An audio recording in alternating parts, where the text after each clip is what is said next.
Hello guys, welcome back to my channel. For this video I will be explaining the difference between categorical data and quantitative data. As the word says, categorical, basically you're making categories and associating things in categories. So categorical data uses labels and names to associate things in particular groups or category. So an example of categorical data could be hair color. In this case, hair color would be the category, but the data that will fall under hair color could be black, we could have red, we could have blonde, or we could have brown. So here the category is hair color, but the categorical data would be black, red, blonde, and brown. And if we want to go to another one, we could say gender. And gender could be male, and it could be female. All right? We could even go to marital status.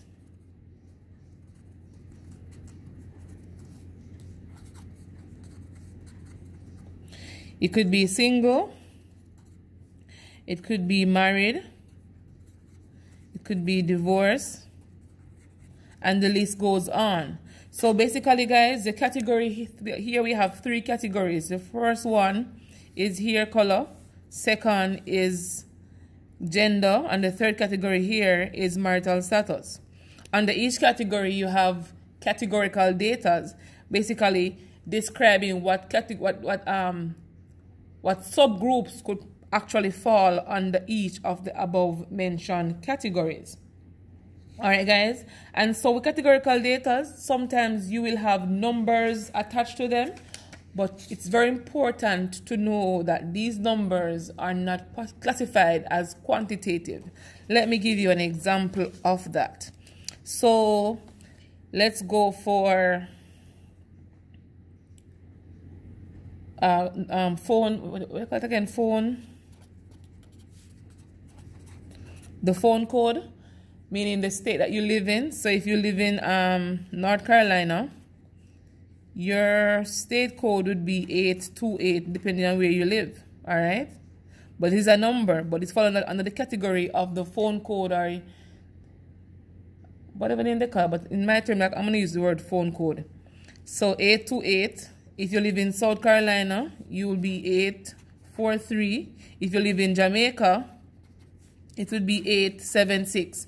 And so even though these are numbers, guys, they're basically categories based on where you're living for your number. All right?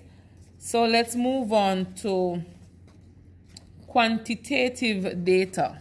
So quantitative data are basically numerical values that represents frequency, measurement, or a particular quantity. These data are countable. That means a number is attached to these data, guys. So here we can perform different mathematical operations on them, or should I say calculation in terms of averages. For example, the mean, the mode, and the median. So these are referred to as averages in math.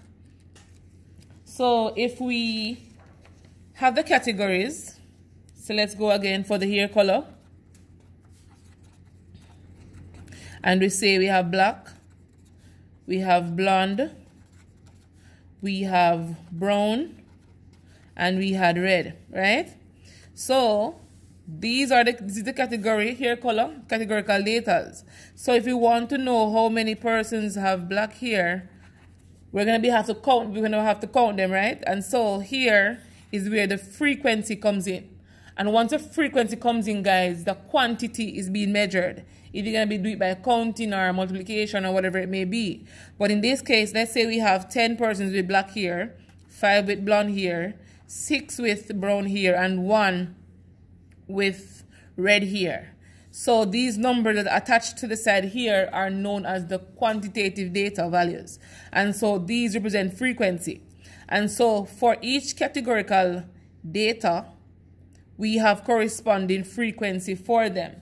If we think about the gender, right? And we say how many, the number of persons in my family. If we go male for the first category, then female, here I could say I have 7 males, and I could say we have 13 females. Again, the male and female would be the category, but the quantity of male and female would be 7 male, 13 females. All right, guys, so it's very important to know that categorical data and the quantitative data, they're not the same thing. All right? So thank you very much for watching. Persons have challenged with this, differentiating them, and I hope I made it a bit clearer for you. Remember to like, share, and subscribe, and tell a friend. I am here to help, guys. Thank you.